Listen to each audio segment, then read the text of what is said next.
प्यारे बच्चों, welcome to एकेस्टडी। आज हम लोग क्लास 9 का सब्जेक्ट सामाजिक विज्ञान का सेट 1 सौदिक परीक्षा प्रथम 2021-22 का ये पेपर है और सामाजिक विज्ञान का सेट 1 है। कुल पूर्णांक इस पे 40 नंबर है। आपको समय 1.5 घंटा का मिलेगा। प्यारे बच्चों, यदि वीडियो आपको अच्छा लगता है, हेल्पफुल लगता है तो वीडियो को लाइक करें एंड यदि आप हमारे चैनल में पहली बार हैं तो चैनल को सब्सक्राइब कर लें, साथ ही साथ बेल आइकन को ऑन कर लें। इससे प्रॉफिट होगा। हमारे चैनल में एग्जाम से रिलेटेड जो भी वीडियो या फैक्ट को अपलोड किया जाएगा उसका नोटिफिकेशन आपको सबसे पहले मिलेगा। तो चलिए क्लास को स्टार्ट करते हैं।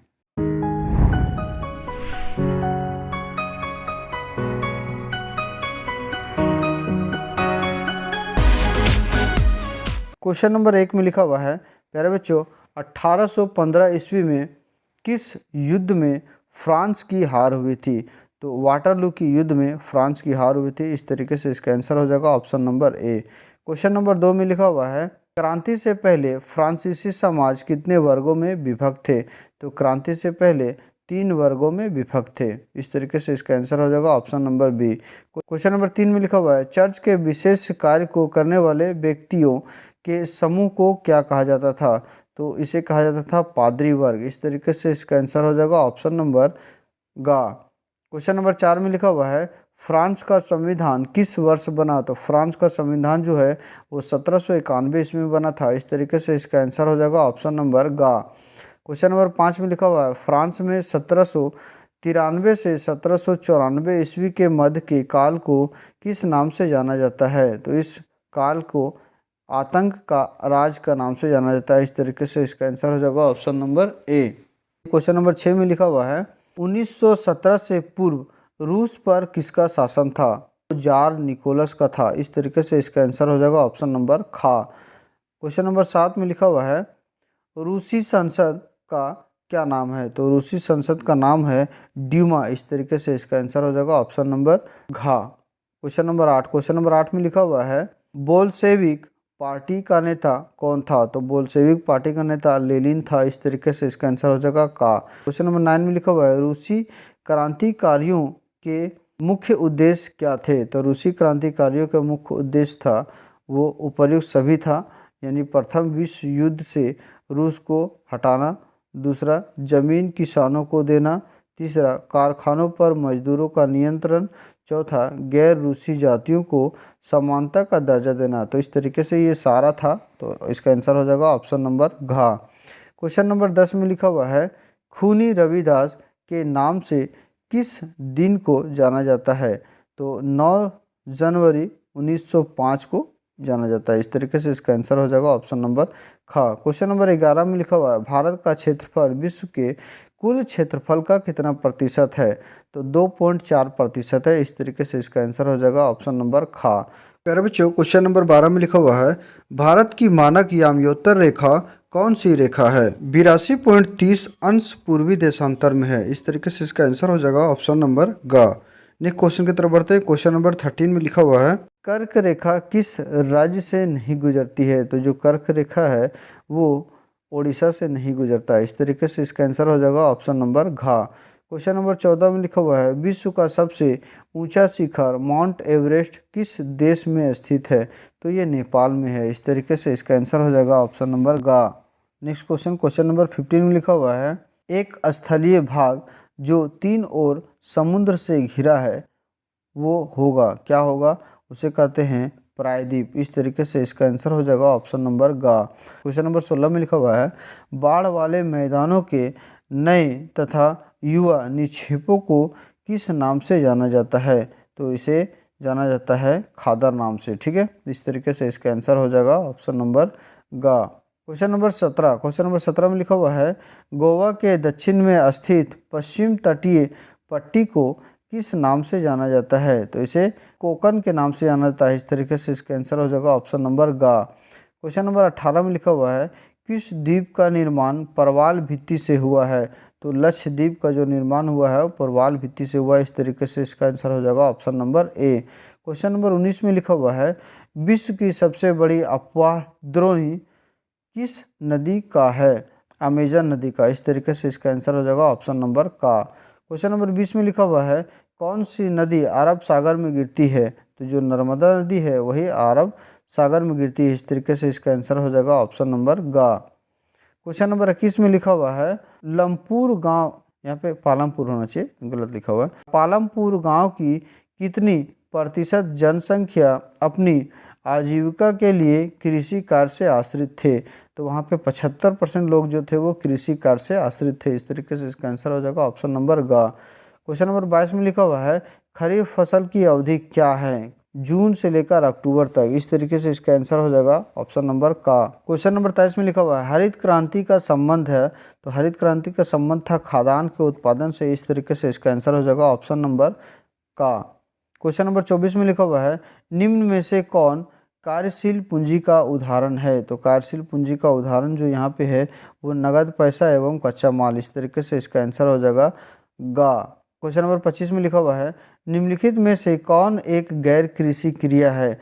तो गैर कृषि क्रिया खाद एवं बीज की बिक्री करना ये गैर कृषि क्रिया है। इस तरीके से इसका आंसर हो जाएगा ऑप्शन नंबर घ। क्वेश्चन नंबर 26 में लिखा हुआ है नीचे दिए गए कथनों को ध्यानपूर्वक पढ़िए।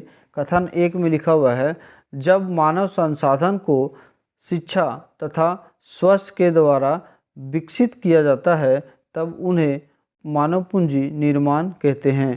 कथन खा में लिखा हुआ मानव पूंजी के निवेश भौतिक पूंजी की भांति ही प्रतिफल प्रदान करता है। तो यहाँ पे लिखा हुआ का में केवल एक कथन, केवल दो कथन, केवल एक और दो, कथन एक और कथन दो दोनों सही है। तो इस तरीके से यहाँ पे दोनों कथन सही है, तो इसका आंसर हो जाएगा ऑप्शन नंबर गा।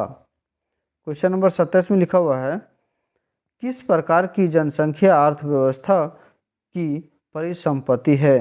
तो यहाँ पे इसका आंसर हो जाएगा शिक्षित एवं स्वस्थ जनसंख्या। जो पढ़ा लिखा है और स्वस्थ मानसिक और शारीरिक रूप से है वही क्या है? जनसंख्या की अर्थव्यवस्था परिसंपत्ति है। इस तरीके से इसका आंसर हो जाएगा ऑप्शन नंबर ए।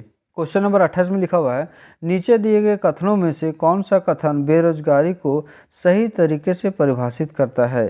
तो यहाँ पे खा में देखिए लिखा हुआ है जब प्रचलित मजदूरी की दर पर कम काम करने के इच्छुक व्यक्ति को रोजगार नहीं मिलता है।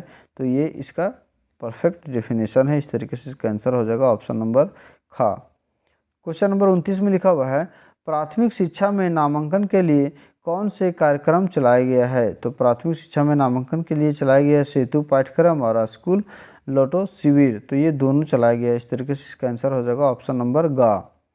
क्वेश्चन नंबर 30 में लिखा हुआ है मौसमी बेरोजगारी से क्या तात्पर्य है? तो मौसमी बेरोजगारी से तात्पर्य है जब वर्षा के कुछ महीनों में रोजगार प्राप्त नहीं होता है तो उसे ही मौसमी बेरोजगारी कहते हैं। इस तरीके से इसका आंसर हो जाएगा ऑप्शन नंबर गा। क्वेश्चन नंबर 31 में लिखा हुआ है लोकतंत्र का शाब्दिक अर्थ क्या है? तो लोकतंत्र का शाब्दिक अर्थ है लोगों का शासन। इस तरीके से इसका आंसर हो जाएगा ऑप्शन नंबर गा। क्वेश्चन नंबर 32 में लिखा हुआ है इनमें से कौन लोकतंत्र की विशेषता नहीं है? तो यहाँ पे बताना लोकतंत्र की विशेषता नहीं है।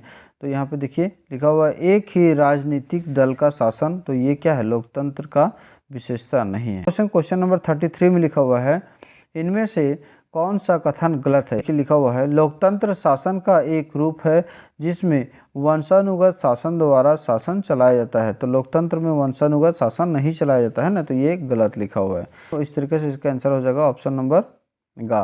क्वेश्चन नंबर 34 में लिखा हुआ है इनमें से कौन सा तर्क लोकतंत्र के पक्ष में अच्छा नहीं है? लोकतंत्र के तर्क में अच्छा नहीं है, ठीक है, पक्ष में। तो यहाँ पे आपको देखना है। तो देखिए लिखा हुआ है लोकतंत्र नागरिकों का सम्मान नहीं दिलाता। तो लोकतंत्र में ऐसा नहीं होता है, ठीक है। इस तरीके से ये गलत है। तो इसका आंसर हो जाएगा ऑप्शन नंबर घा। क्वेश्चन नंबर 35 में लिखा हुआ पाकिस्तान में जनरल परवेज मुशर्रफ ने कब सैनिक तख्तापलट की अगुवाई की थी? तो ये किया था 1999 में। इस तरीके से इसका आंसर हो जाएगा option number D. Question number 36 में लिखा हुआ है दक्षिण अफ्रीका कब स्वतंत्र हुआ? तो दक्षिण अफ्रीका 1994 में स्वतंत्र हुआ था। इस तरीके से इसका आंसर हो जाएगा ऑप्शन नंबर घा। क्वेश्चन नंबर 37 में लिखा हुआ है रंग भेद की नीति इनमें से किस देश में प्रचलित है? तो रंग भेद की नीति जो है वो दक्षिण अफ्रीका में ही प्रचलित है। तो इस तरीके से इसका आंसर हो जाएगा ऑप्शन नंबर खा। क्वेश्चन नंबर 38 में लिखा हुआ है भारतीय संविधान सभा में सदस्यों की संख्या कितनी थी? तो भारतीय संविधान में सदस्यों की संख्या 299 थी। इस तरीके से इसका आंसर हो जाएगा ऑप्शन नंबर गा। क्वेश्चन नंबर 39 में लिखा हुआ है लोकतांत्रिक संविधान में इनमें से कौन सा प्रधान नहीं रहता है। तो लोकतांत्रिक होता है उसमें प्रधान नहीं रहता है। शासन प्रमुख का नाम, जो शासन प्रमुख होता है उसका नहीं होता है। इस तरीके से इसका आंसर हो जाएगा ऑप्शन नंबर खा। क्वेश्चन नंबर 40 में लिखा हुआ है भारतीय संविधान सभा ने किस दिन अपना काम पूरा कर लिया था। तो ये पूरा काम की बात कर रहा है, तो 26 नवंबर 1949 को ये पूरा काम कर लिया था, लेकिन लागू हुआ था 26 जनवरी 1950 को। ठीक है, इस तरीके से इसका आंसर हो जाएगा ऑप्शन नंबर ग। तो आई होप आपको वीडियो अच्छा लगा होगा।